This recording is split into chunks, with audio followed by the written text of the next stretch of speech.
안녕하세요. 2022년 9월 1일 목요일장이 마감이 됐습니다. 오늘 9월의 첫 번째 거래일이었는데요. 지수는 좋지가 않았습니다. 화요일, 수요일은 반등해주는 모습을 보여줬지만 오늘 다시 반등했던 그런 부분들을 이제 상쇄를 시켜주는 모습을 보여줬습니다.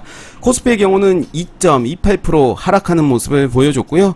코스닥의 경우는 2.32% 하락하는 모습을 보여줬습니다. 오늘 상한가 간 종목, 관심 종목 소개하는 시간 가져보도록 할 텐데요.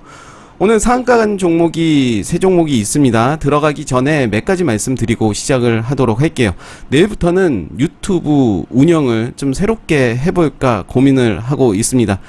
최근에 매일매일 장중 특징주 상한가 간 종목들 올려드리고 있는데 좀 방향성을 좀 바꿔야 되지 않나 생각이 들어서 가끔씩 일주일에 2-3번 정도 이제 영상을 업로드 해 볼 거고요. 어떤 영상을 업로드 할까 고민을 좀 해보도록 하겠습니다.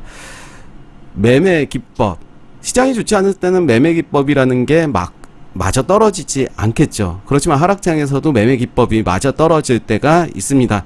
투자 전략이 단타라면 혹은 단기 스윙이라면 역시 기법이 100%는 아니겠죠. 그렇지만 확률이 높은 주식이라는 게 어찌됐던 확률을 높이는 그런 게임이죠.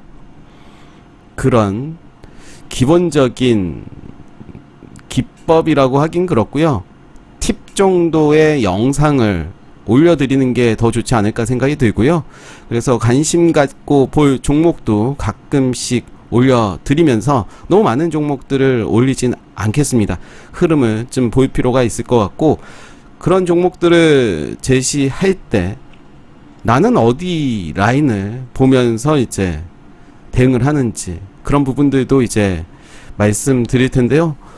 영상을 이제 준비하면서 간혹 꿀팁도 이제 그동안 말씀 많이 드렸는데 다시 한번 좀 고민을 해 보도록 하겠습니다. 어떤 것이 더 많은 분들에게 도움이 되고 저도 뿌듯할 수 있는지 그런 고민을 해 보도록 할 텐데요. 그렇게 생각했던 계기는 여러 가지가 있습니다. 제가 1년 4개월 정도 운영을 하면서 부족하다라는 생각이 많이 들더라고요. 이제 영상 잘 올리는 것도 중요하겠지만 유튜브에 그런 부분들을 잘 이용해서 노출도 잘 되고 또 많은 분들이 참고를 할 수 있는 그런 영상을 좀 만들어야 되는데 그런 기술적인 부분이 저는 좀 부족하지 않았나. 그리고 나름의 꿀팁을 너무 많이 주지 않은 것 같기도 하다라는 생각도 듭니다. 물론 지금까지 영상 중에서도 유용한 꿀팁 매매 기법 소개해 드리긴 했지만 여전히 부족하다라는 생각이 들고요. 한번 고민을 해 볼게요. 그리고 혹시라도 이런 영상 제작해 봤으면 좋겠다라는 그런 의견이 있으시면 댓글을 통해서 같이 소통해 주셨으면 좋겠습니다. 오늘 상한가 간 종목이 3종목이 있었는데요. 한번 보도록 할게요. 제가 정리했을 때는 4종목이었습니다. 코리아 SE 같은 경우는 이제 동시 호가에서 이제 상이 풀리는 모습을 보여줬죠. 폴라리스 우노는 오늘 걸리락으로 점상 가는 모습을 보여줬고요. BL 팜텍은 매장 가치 130조 규모 보유죠. 보유 중인 몽골, 석탄, 텅스텐, 광산 개발이다 라는 뉴스로 이제 상한가 가는 모습을 보여줬고요. 코리아 SE는 상한가를 들어가지 않았지만 이제 오늘 영상에서 약간 언급할 내용이 있어서 말씀드리도록 하겠고요. 강림이죠. 강림은 이 종목을 보면 쌍용차 인수 관련해서 크게 급등이 나왔던 종목이었고 최근에 바닥으로 내려온 모습이었고 오늘 이제 바닥에서 상한가 하는 모습을 보여줬습니다. 재료가 영강 해상풍력발전소 산업부 사업허가 획득이라는 재료로 이제 오늘 상한가 가는 모습을 보여줬고요. 장 막판에는 상한가가 좀 밀리는 모습을 보여줬습니다. 한번 보도록 하겠습니다. 폴라리스 우노는 걸리락으로 이제 오늘 바로 상한가 가는 모습을 보여줬고요. 비엘팜텍은 차트의 모습을 한번 길게 보시면 요런 모습이죠. 저점이었죠. 저점을 이제 만들고 요 라인 혹은 요 라인으로 이제 볼 수가 있겠죠. 그리고 오늘 거래량 동반되면서 196억이 터졌죠. 그리고 거래량은 170배가 증가된 모습을 보여줬습니다. 주봉의 모습이고요.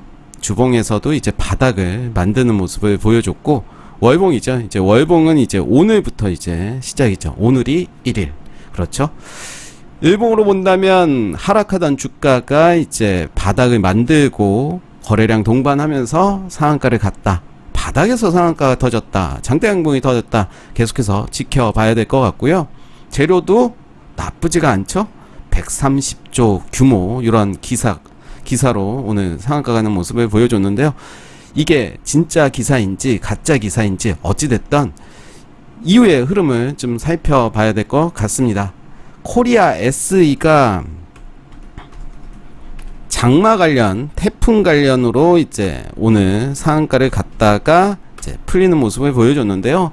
이런 모습이었죠. 전고점이 요 라인이었습니다. 그리고 요 라인 살짝 빠졌다가 지지해주는 모습을 보여줬죠. 전형적인 저항과 지지의 모습을 보여주고 있습니다. 그리고 다시 한번 더 길게 볼게요. 이런 모습을 더 길게 봐야겠네요. 아예 길게 요런 모습이었죠. 요 라인이 이제 몸통 기준으로 한다면 이렇게 볼 수가 있겠고요.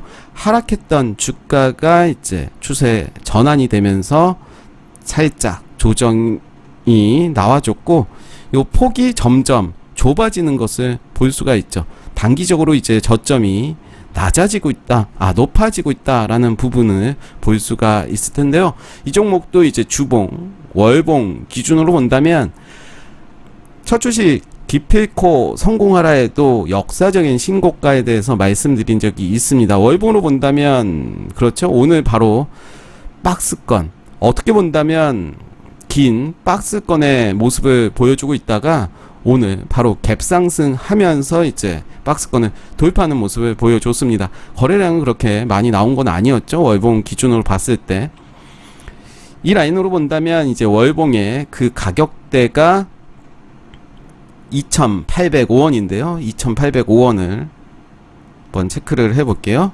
2,805원 이렇게 체크를 해보면 앞전에 그런 모습들은 보여주고 있지가 않습니다. 이제 월봉에 그쵸? 2,805원이 맞습니다.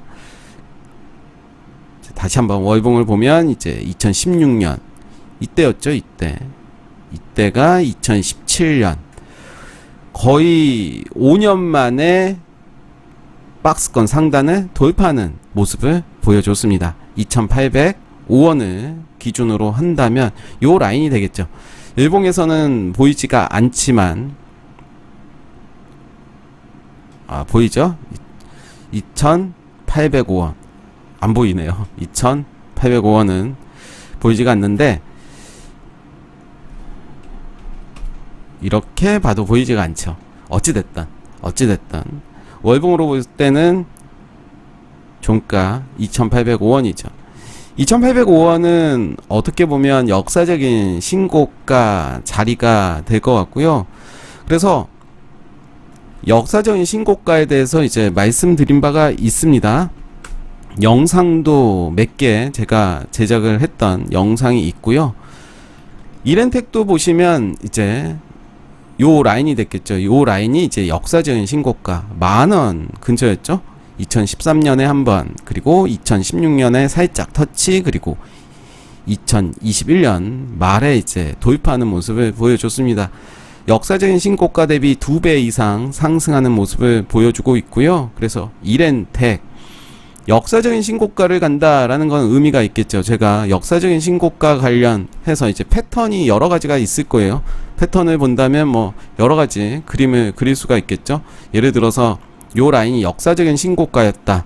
그러면 이제 신고가 됐다가 요 라인을 또 지지해주면서 가는 경우도 있을 테고, 다시 요렇게 빠지는 경우도 있겠죠. 그러면서 여기가 이제 저항이 되면서 뭐 요렇게 갈 수도 있겠고, 다시 한번 지울게요. 색깔을. 이제 여기가 이제 역사적인 신고가였다. 한번 돌파가 됐다가 빠졌다가 저항이 되고 돌파가 됐다가 뭐 요렇게 지지하고 재차 빠지고 빠졌지만 뭐 요 라인을 지켜주는 그 라인까지 본다면 요런 그림도 있을 테고요. 아니라면 이제 이렇게 지지하는 척 하다가 죽고 이렇게 만들다가 다시 이렇게 가는 경우도 있겠죠. 뭐 여러 가지 패턴들이 나올 텐데요. 그렇다면 우리는 그 라인에서 어떻게 대응을 해야 되냐, 이거는 뭐 여러 경험 그리고 기준을 잘 정하는 것이 중요하지 않을까 생각이 듭니다. 그래서 역사적인 신고가 매력적인 매매법이라고 생각이 들어요. 역사적인 신고가, 지금까지 맛보지 못했던 금액을 이야기하는 거고, 52주 신고가가 있죠. 52주 신고가라고 하면 1년 동안 가장 높은 가격을 말하는 것이 되겠죠. 그래서 이렌텍이 됐건 아니면 코리아 SE가 됐던 이제 월봉 기준으로 본다면 이런 라인들을 관심을 갖고 좀 봐야 될 것 같고요. 뭐 이런 종목이 또 있죠. 하나솔루션을 가지고 계셨던 분들 좀 계셨을 텐데 역사적인 신고가였는지 한번 볼까요? 그렇죠. 역사적인 신고가를 돌파하는 모습을 보여줬습니다. 요 라인이죠. 앞전의 역사적인 신고가 몸통 기준으로 한다면 대략 5만원 정도가 될 텐데요. 10년 만입니다. 10년 만에. 물론 이제 2021년에도 한번 돌파가 됐고, 올해 최근이었죠. 최근에 5만원을 지지해주는지를 좀 살펴봐야 될 것 같아요. 그래서 요 라인이 되겠죠. 요 라인. 10년입니다. 10년 만에 거래량 이렇게 동반되면서 다시 요런 모습을 보여줬기 때문에 역사적인 신고가 종목들 한번 살펴보시면서 매매 전략 한번 세워보시는 것도 좋을 것 같습니다. 광림인데요. 저는 이제 광림을 생각을 하면 이제 쌍방울이 생각이 나는 그런 종목이죠. 쌍방울도 오늘 보면 좀 상승이 나왔습니다. 저점에서 상승이 나와준 모습인데, 광림은 이제 저점에서 거래량이 뜨는 모습을 보여줬죠. 1000억이 터졌습니다. 1000억이 터졌고, 이 종목이 오늘 쌍용차 관련으로 뜬 게 아니라 해상풍력 발전소 관련으로 이제 떴기 때문에 이 종목은 이제 관심을 갖고 좀 봐야 되지 않나 생각이 듭니다. 그래서 내일 그리고 그 다음 주에 어떤 흐름을 보여주는지 관심을 갖고 좀 보셨으면 좋겠고요. 오늘 시장에서 특징주라고 하면 풍력, 장마, 메타버스 세 가지로 정리를 해 봤는데요. 풍력이라 그러면 이제 대명에너지 말씀드릴 수가 있겠습니다. 대명에너지는 이제 신규 상장 종목이었죠. 그리고 이때 상한가를 갔고, 이때 또 상한가를 가고, 이때 상한가를 갔죠. 그러면서 저항과 지지를 전형적으로 보여주는 그런 차트의 모습이 아닌가 생각이 드는데요. 한 번, 두 번, 세 번. 오늘은 상한가를 가지는 않았지만 거의 26% 거의 상한가까지 가는 모습을 보여줬습니다. 저점에서 이 종목의 추세를 잡아낸다. 매우 중요합니다. 그래서 이렇게 신고가를 가는 종목들 잘 봐야 될 것 같고요. KFF 또 이제 오늘 상승하는 모습을 보여줬습니다. 장마 관련해서는 코리아 SE라든가 파루, 그리고 폐기물 관련으로 코엔텍, 인선 ENT 등등이 있겠죠. 관련 종목들 살펴봐야 될 것 같고요. 메타버스 관련해서는 선익 시스템이 오늘 상승하는 모습을 보여줬죠. 오늘 240일선, 400일선 돌파하는 모습 보여줬고, 최근에 없던 거래량이 거의 5개월 만에 동반되는 모습을 보여줬습니다. 오늘 거래 대금 554억이 터진 모습 보여줬고요. 유프렉스도 이제 오늘 상승하는 모습을 보여줬습니다. 전고점 이제 돌파하는 모습, 아직은 아니지만 전고점 돌파하는 모습을 보여줬죠. 거래량이 이틀 연속 들어오는 모습을 보여줬고요. 빠르게 관심 종목 말씀드리도록 할게요. 덕양산업은 이제 내일이 변곡점이 될 가능성이 높아 보이는데요. 추세를 이탈할지 이탈 안 하는지 한번 살펴봐야 될 것 같고요. 저는 시간이 걸리더라도 누른 다음에 갈 가능성은 높다라고 생각이 들지만, 그럼에도 불구하고 손절 라인을 잡고 대응을 하는 것은 매우 중요하겠죠. SCI 평가 정보를 좀 새롭게 가지고 왔는데요. 단기적인 요 라인 있죠. 요 라인을 돌파하는 모습을 보여줬기 때문에 매우 긍정적으로 보고 있고, 요 종목도 한번 살펴보시면 좋을 것 같고요. 풍원정밀도 한번 새롭게 가지고 왔습니다. 최근에 거래량이 늘어나면서 이제 박스권의 모습을 보여주고 있는 모습이고요. 로지시스도 이제 거래량이 2번 터졌죠. 2번 터지면서 요 라인 지켜주는지를 봐야 될 것 같고요. 우리 엔터프라이즈, 네, 낙서를 좀 많이 했네요. 공부한다고. 최근에 이제 거래량이 재차 들어온 모습이죠. 그러면서 이제 역시 내일이 변곡점이 될 가능성이 크다. 기준 잘 정하시고 대응하시면 좋을 것 같고요. 신라서면은 여전히 좋다라고 말씀드렸습니다. 그래서 어제 팔았고 다시 샀다면 오늘 오히려 더 상승하는 모습을 보여줬죠. 요 라인이 바로 이제 1차 매도가가 됐을 겁니다. 그 다음에 요 라인이 2차 매도가가 될 가능성이 크겠죠. 저는 여전히 매집을 하고 있다. 그렇지만 내일 흐름을 더 봐야 될 것 같고, 지수가 좋지 않다면 여전히 품절주, 양지사가 오늘도 크게 움직여주는 모습을 보여줬습니다. 그렇죠. 거래량 많이 들어오면서 이제 강한 모습을 보여줬고요. 신라섬유가 이제 이렇게 같이 움직이는 종목인데 여전히 주가는 바닥에 있다라고 볼 수가 있겠죠. 흐름 더 지켜보시면서 대응하신다면 의미 있는 결과를 보여주지 않을까 생각이 듭니다. 서두에도 말씀드렸듯이 이제 유튜브 장중 특징주는 오늘까지 해보도록 하겠고요. 어떤 걸 해야 될지 고민도 하면서 또 여러분들의 의견도 있었으면 좋겠습니다. 고민해 보도록 하겠습니다. 네, 오늘 장중 특징주 그리고 관심 종목 소개 여기까지 하겠습니다.